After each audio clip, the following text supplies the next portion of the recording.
മഴ മുന്നറിയിപ്പ് മാറിയിട്ടുണ്ട്. നമുക്കപ്പോൾ കുറച്ചുകൂടി അലേർട്ടോടുകൂടി ഇരിക്കാം. എറണാകുളം, ഇടുക്കി ജില്ലകളിൽ ഇന്ന് ഓറഞ്ച് അലേർട്ട് ആയിട്ടുണ്ട്. പത്തനംതിട്ടയിൽ നാളെ ഓറഞ്ച് അലേർട്ടാണ്. ഇന്നും നാളെയും 9 ജില്ലകളിൽ യെല്ലോ അലേർട്ടുമുണ്ട്.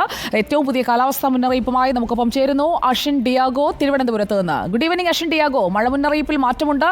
ഇന്നത്തെ അലേർട്ട് തന്നെ ഒന്ന് മാറ്റിക്കൊടുത്തിരിക്കുകയാണ്. എവിടെയൊക്കെയാണ് മഴ തകർത്ത് പെയ്യാൻ സാധ്യത അഷിൻ?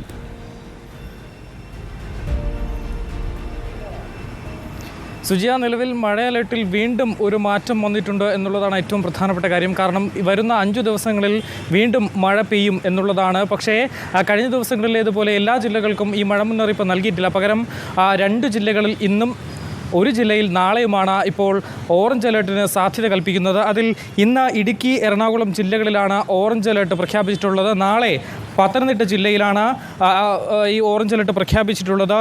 ഇവിടെ ഒറ്റപ്പെട്ട ഇടങ്ങളിൽ അതിശക്തമായ മഴയ്ക്ക് സാധ്യതയുണ്ട് എന്നാണ് പ്രവചനം. മാത്രമല്ല ഇന്ന് 10 ജില്ലകളിലും നാളെ 9 ജില്ലകളിലുമാണ് ഓറഞ്ച് അലേർട്ട് പ്രഖ്യാപിച്ചിട്ടുള്ളത്. നേരത്തെ ഇന്നും നാളെയുമായി 9 ജില്ലകളിലായിരുന്നു ഓറഞ്ച് അലേർട്ട് പ്രഖ്യാപിച്ചിരുന്നത്. പക്ഷേ യെല്ലോ അലേർട്ട് പ്രഖ്യാപിച്ചിരുന്നത്. പക്ഷേ ഇപ്പോൾ അത് ഇന്ന് 10 ജില്ലകൾക്കും നാളെ അത് 9 ജില്ലകൾക്കുമായി മാറിയിരിക്കുന്നു എന്നുള്ളതാണ് ഏറ്റവും പ്രധാനപ്പെട്ട കാര്യം. ഈ ഇടിമിന്നലോടുകൂടിയ ശക്തമായ മഴയ്ക്കാണ് സാധ്യത.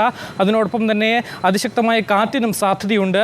ഈ മലയോര മേഖലയിലേക്കുള്ള യാത്രകളടക്കം ഒഴിവാക്കണമെന്ന മുന്നറിയിപ്പ് പൊതുജനത്തിന് നൽകിയിട്ടുണ്ട്. മാത്രമല്ല ഈ അടിയന്തര ആവശ്യത്തിൽ മാറി താമസിക്കാൻ ഒരു സന്നദ്ധത അധികൃതർ ആവശ്യപ്പെടുമ്പോൾ മാറി താമസിക്കാൻ തയ്യാറാകണം. ഒരു എമർജൻസി കിറ്റ്, അടിയന്തര ഘട്ടത്തിൽ ഉപയോഗിക്കാനുള്ളൊരു എമർജൻസി കിറ്റ് തയ്യാറാക്കി വെക്കണം. അപകട സാധ്യത മേഖലയിൽ താമസിക്കുന്നവർ മാറി താമസിക്കാൻ എന്നും ഒരു മുന്നറിയിപ്പിൽ പറയുന്നുണ്ട്. മാത്രമല്ല സംസ്ഥാനത്തെ മഴ മുന്നറിയിപ്പുകൾ പങ്കുവച്ചത്. എറണാകുളം, ഇടുക്കി ജില്ലകളിൽ, ഒപ്പം നാളെ പത്തനംതിട്ട ജില്ലയിൽ ഓറഞ്ച് അലേർട്ടാണ്. അധികൃതരുടെ മുന്നറിയിപ്പുകൾ ശ്രദ്ധിക്കുക. ഏറ്റവും പുതിയ കാലാവസ്ഥാ വിവരങ്ങൾ പ്രേക്ഷകർക്ക് ഞങ്ങൾ സ്ക്രീനിലൂടെ തന്നുകൊണ്ടേയിരിക്കും. നമുക്ക് ഒരുമിച്ച് ഈ മഴക്കെടുതികളെയൊക്കെ അതിജീവിക്കാം.